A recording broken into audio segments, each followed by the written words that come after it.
सुप्रभात बच्चों और अभिभावकों को मेरा प्रणाम। चलिए बच्चों, तो आज निकालिए कक्षा 8 के लिए साहित्य, और इसमें हम लोग देख रहे थे पाठ संख्या 3 गान युद्ध। और इस प्रसंग तक हम लोग देखे थे कि जो बैजू बावरा था उसे कारागार में बंद कर दिया गया, इसलिए कि वह कहीं भाग न जाए, क्योंकि अगले दिन तानसेन के साथ उसका कंपटीशन होने वाला था। और कंपटीशन कहाँ होने वाला था? तो बैजू ने एक शर्त रख दी कि पूरी प्रजा के सामने यह कंपटीशन होगा, पूरी प्रजा के सामने, ताकि राज्य यानी आगरे की सारी प्रजा देखे। और ऐसा इसलिए किया कि तानसेन का घमंड सारी प्रजाओं के सामने वो तोड़ना चाहते थे।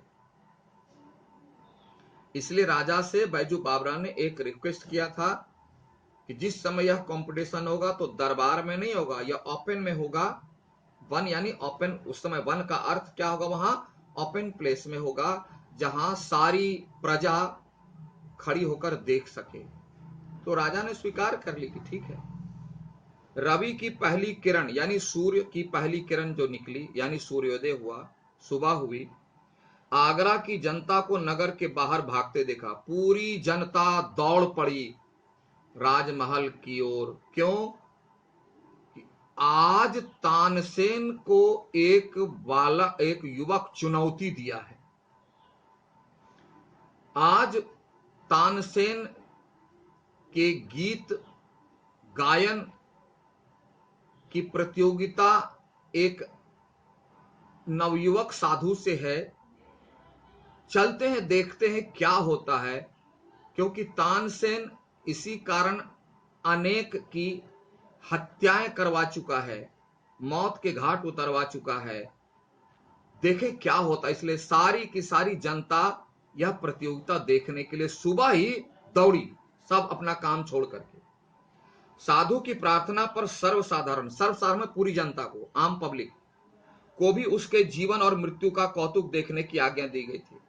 पहले बताया कि बैजू बावरा किया क्या? अकबर से निवेदन किया कि यह प्रतियोगिता ओपन में होगा, ये ओपन में होगी, ठीक है। इसलिए सारी जनता देखने को उमड़ पड़ी। साधु की विद्वता की धाक दूर दूर तक फैल चुकी थी। साधु की विद्वता, किस साधु की? नवयुवक साधु की, कि उस समय वो यंग थे, उनकी जानकारी, उनका ज्ञान बहुत लोगों तक फैल चुका था, बहुत लोग जान चुके। लेकिन कौन बोले? किसमें इतनी हिम्मत हो कि तानसेन को बोले, अकबर को बोले? कोई नहीं बोलता था। इसलिए आज क्या होगा? बड़ा ही रोमांचक प्रतियोगिता होगी, बड़ी रोमांचक प्रतियोगिता होगी। इसलिए सभी देखने को बड़े उत्सुक थे, आए। और जो कभी अकबर की भी सवारी देखने को घर से बाहर ना निकले थे, अकबर राजा साहब की सवारी जाती थी, वो जब कहीं जाते थे तो पूरी साजो सामान के साथ जाते थे, पूरी सेना लगे थे, तो उसे देखने के लिए वे डर के मारे कोई प्रजा बाहर नहीं निकलती थी कि थोड़ी सी गलती हो गई मौत की सजा। वो आज बिना डरे दौड़े जा रहे हैं, क्योंकि राजा का हुक्म भी है, आदेश भी है कि देख सकते, जो आना चाहे आ सकते हैं। तो वही कह रहा है, जो कभी अकबर की भी सवारी देखने को घर से बाहर ना निकलते थे, जिन्होंने कभी बड़े बड़े त्योहारों पर भी बाहर आना पसंद न किया था, बहुत बड़ा उत्साह है, बोले दो कौन जाता है, कोई रुचि नहीं, आज वे भी नई पगड़ियां घोट घोट कर मतलब बांध कैसे, घोट घोट कर, यानी लंबी पगड़ी बना बना कर एकदम शान से जा रहे थे कि देखें आज क्या होता है। आज तानसेन का जरूर कुछ ना कुछ होगा। बड़ी उत्सुकता के साथ हो जा। 10 बज गए, टाइम हो गया। लोगों ने दृष्टि ऊपर उठाई, सब देखा, टाइम हो गया, अब क्या होगा देखें। अकबर सिंहासन पर थे, राजा साहब मौजूद हैं, साथ ही नीचे तानसेन बैठा था, राजा के सामने, नीचे राजा तो राजा, नीचे दोनों साइड। सामने फर्श पर नवयुवक बैजू बावरा, उसको राजा के सामने जमीन पर बिठाया। पिक्चर में भी देख रहे हो, जमीन पर एक आसन दिया कि वहीं बैठे, और तानसेन ऊपर बैठा, पिक्चर में ऊपर बैठा किनारे, इस किनारे तान, और बैजू बीच में बैठा जमीन पर। जमीन पर क्यों? नीचा दिखाने के लिए, है ना। अकबर ने घंटी बजाई, मतलब कंपटीशन स्टार्ट, और तानसेन ने कुछ प्रश्न संगीत विद्या के संबंध में बैजू बावरा से किए। संगीत से रिलेटेड कुछ क्वेश्चन किया तानसेन बैजू बावरा से। बैजू ने उचित उत्तर दिए, बैजू एकदम परफेक्ट आंसर दिया। लोगों ने हर्ष से तालियां बजा दी, वाह, आज तानसेन को पाला पड़ा है, आज तानसेन को जवाब देने वालों से भेंट हो गई है। खुशी से तब ताली बजाना शुरू किया, और मुख से जय हो बलिहारी, बलिहारी मतलब धन्यवाद धन्यवाद, ध्वनियां निकलने। क्यों? सभी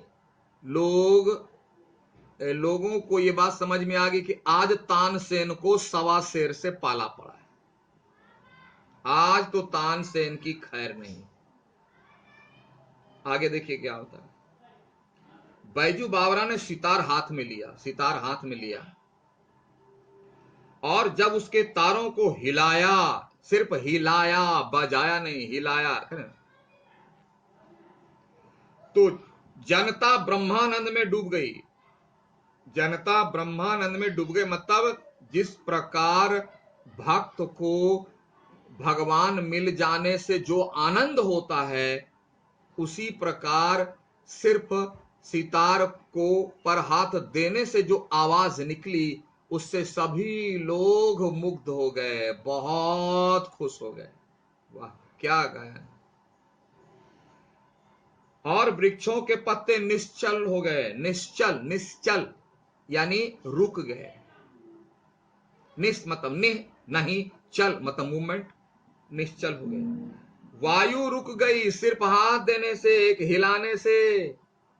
और ये सही बात है, पत्ते जो ऐसे ऐसे हवा से हिलते तो रुक गए, हवाएं रुक गई, सुनने वाले मंत्र मुग्ध होकर सिर हिलाने लगे। वाह, क्या है, मंत्र जैसे कोई जादू कर दिया, सब अट्रैक्ट हो गए। बैजू बावरा की उंगलियां सितार पर दौड़ रही थी, बजा रहे थे वो। बजाना जब शुरू किए, लोगों ने आश्चर्य से देखा कि हिरण छलांगे मारते हुए आए। दूर जंगल से हिरण दौड़ते हुए, बम बम करते हुए वह आ गई, हिरने आ गए, हिरने छलांग मारते हुए आए और बैजू बावरा के पास खड़े हो गए, सामने खड़े हो गए। कि बैजू बावरा की जब सितारों से आवाज निकली, तो जंगल से हिरण उसकी आवाज को सुनकर अट्रैक्ट होकर दौड़े आकर के बैजू के सामने घूमने लगे। सोचो क्या स्थिति थी, बैजू के सामने घूमने लगे। बैजू बावरा तल्लीन, तल्लीन मतलब मन लगाकर सितार बजाता रहा, बजाता रहा, बजाता रहा। वो बजा रहे, मैंने ध्यान मग्न ऐसे हो गए। आप भी इसी तरह ध्यान मग्न होकर के पढ़ना सीखो, पढ़ना सीखना चाहिए। मन लगा, इतना मन लगा दिया कि भूल गए। जैसे ईश्वर चंद विद्यासागर की घटना पढ़े होगे ना उनके जीवन की, कि वो जहां पढ़ते थे स्ट्रीट लाइट में, बगल से बारात गुजर गई, उनको पता ही नहीं चला। तो किसी भी काम को इतना मन लगाकर करने का यही परिणाम होता है। आप देखो, हिरण मस्त थे, हिरण जो है उनकी गायन को सुनकर बिल्कुल मस्त थे, भूल गए थे सारी। और बैजू बावरा ने सितार हाथ से रख दिया, कुछ बजा करके सितार हाथ से बजा रहा था, रख दिया, और अपने कंठ से फूल मालाओं को उतारकर उन्हें पहना दिया, और अपने कंठ से माला उतारी और हिरण को पहना दिया। संगीत बजना बंद हो गया क्योंकि बैजू ने सितार रख दिए, और बैजू अपने माला को हिरण को पहना दिया। संगीत बंद। क्या हुआ? फूलों के स्पर्श, जैसे फूल हिरण की गला में पड़ा, फूलों की माला, तो माला टच हुआ, जैसे लगा कि हिरन नींद से जागा और सुधि आई। सुधि मतलब सेंस आया। सेंस कहां था? भूल गया था। कैसे? बैजू बावरा के संगीत को सुनकर। और वे चौकड़ी भरते, चौकड़ी मतलब हिरन जैसे जंप करता है, जंप करते हुए वृक्षों में छिप गए, भाग गया, जंगल चला गया। बैजू ने कहा, तानसेन, फूल मालाएं पहने हुए हिरणों को अब यहां फिर बुलवाइए। बोला, जो हिरन अभी आया था मेरे गायन को सुनकर, मेरे गायन नहीं उसको बोलते हैं, गायन बोलते हैं मुंह से गानों को, बजाने बोलते हैं वादन। मेरे वादन को सुनकर, यानी सितार वादन को सुनकर जो हिरन अभी आया, मैंने उसके गले में फूल माला डाली। अब आप अपने वादन से उसी हिरन को बुलाओ, तब मैं आपको संगीत विद्या में पूर्ण मानूंगा, तब मैं आपको मानूंगा कि आप मुझसे ज्यादा संगीत विद्या जानते हो, मैं हार मान लूंगा। तानसेन सितार हाथ में लेकर अपनी पूर्ण प्रवीणता, प्रवीणता बोलते हैं एक्सपर्टनेस के साथ बजा, जितना उसके पास विद्या थी, जितनी ताकत थी, जितना टैलेंट था, सब लगा दिया। ऐसा अच्छा सितार उसने अपने जीवन में कभी नहीं बजाया था। चूंकि अब कंपटीशन है, सारी क्षमता लगा दी।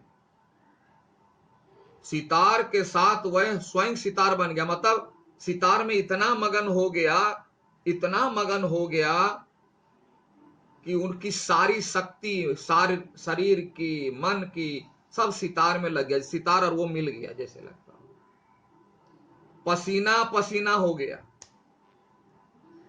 हिरन नहीं आया। बजाते बजाते बहुत समय बीत गया। अब आएगा, अब आएगा, अब आएगा। उसकी उंगलियां दुखने लगी। बहुत चेष्टा करने पर भी जब कोई हिरन नहीं आया, तब तानसेन की आंखों के आगे मृत्यु नाचने लगी। पूरी ताकत लगा दी, पूरी विद्या लगा दी। वो अपनी जिंदगी में कभी ऐसा बजाया नहीं था, बजाया। उंगलियां थक गई, पसीना आ गया, थक गए। हिरन नहीं आया। जब हिरन नहीं आया, तब तानसेन को भय लगा कि अब तो मैं हार गया, हार गया। अब तो मेरी गर्दन कटेगी ही कटेगी। अब क्या करें? तब उसे समझ में आया। तब क्या बहाना मारता है देखो। और लज्जा से उसका मुखमंडल तमतमा उठा। तमतमा मतलब गुस्से में। हारा हुआ व्यक्ति क्या करता है? हारे व्यक्ति को ज्यादा गुस्सा आता है। खेल में देखो, तुम लोग भी क्रिकेट में खेल हारने लगते हो, खो खो में हारने लगते हो, लूडो में हारने लगते हो, कितना गुस्सा आता है। तुम बेमानी है, तुम बेमानी, क्या ऐसा नहीं होगा, वैसा नहीं होगा, बहाने शुरू हो जाते हैं। तानसेन के बाद साथ भी ऐसा ही हुआ। जब हारने लगा तो बहाना बनाया। क्या? देखो, वह खिसियाना होकर बोला, मतलब गुस्से में आकर बोला, अरे वे हिरन तो अकस्मात इधर आ निकले। बोला वो हिरन बजाने से थोड़ी आया था। अकस्मात मतलब अचानक, कहीं जा रहा होगा, चला आया। वो तुम्हारे बजाने से थोड़ी आया। और हिरन भी कभी बजाने से आता है क्या? तुम झूठ बोल रहे। राग का प्रभाव थोड़ी ही था। राग का प्रभाव तब तुम जो गाए और बजाए, उसके कारण हिरन थोड़ी ही आया था। ऐसे ही जा रहा होगा, रास्ते में चला आया, जानवर है कोई। साहस है तो दोबारा बुलाओ। तानसेन चैलेंज किया कि अगर तुम्हें लगता है कि वह हिरन तुम्हारे गाने पर आया, तुम्हारे बजाने पर आया, दोबारा एक बार फिर करके दिखाओ, एक बार फिर करके दिखाओ। बैजू बावरा मुस्कुराया और धीरे से बोला, क्योंकि शक्तिवान, बुद्धिमान, क्षमतावान को क्रोध नहीं आते। बोला बहुत अच्छा, बुला देते। यह कहकर उसने फिर सितार पकड़ लिया, फिर सितार उठाया। एक बार फिर संगीत लहरी, यानी संगीत की आवाज, वेव, वायुमंडल में लहराने लगी, मतलब हवा के थ्रू जाने लगी और जाकर फिर सुनने वाले संगीत सागर की तरंगों में, जो संगीत के प्रेमी थे झूम उठे। और हिरन बैजू बावरा के पास फिर आ गए। वे हिरन फिर आ गए और वही हिरन था जिसके गले में बैजू बावरा ने माला डाली थी। हिरन है जानवर, उसको क्या गले में माला है? वे ही हिरन जिनकी ग्रीवाओं में, ग्रीवाओं मतलब गर्दन, ग्रीवा गर्दन, ग्रीवा में फूल मालाएं पड़ी हुई थी, फूलमाला अभी तक थी। और जो राग की सुरीली ध्वनि के आकर्षण से आगे, उनकी राग में इतना आकर्षण था कि वह हिरण खींचा हुआ चला आया और उसके गले में अभी भी वही माला थी जो बैजू ने डाली थी। बैजू बावरा ने मालाएं उतार ली, मालाएं उतार ली और हिरण कूदते हुए लोप हो गए। लोप हो गए मतलब गायब हो गए, जंगल चले। तो बैजू बावरा के गायन में, वादन में इतनी ताकत थी, सत्य में इतनी ताकत थी। इतिहास बताता है कि पत्थर पानी बन जाता था, पशु पक्षी उनके सामने आकर नाचने लगते थे। उसका प्रमाण एक एग्जाम्पल दिया हुआ है। अब तो तानसेन की हालत खराब हो गई कि उनके बजाने से एक चींटी तक नहीं आई और इनके बजाने से हिरन जंगल से चला आया और दोबारा चला आया। अब क्या होता है अब हम लोग देखेंगे अगली कक्षा में। तब तक के लिए have a nice day. Thank you.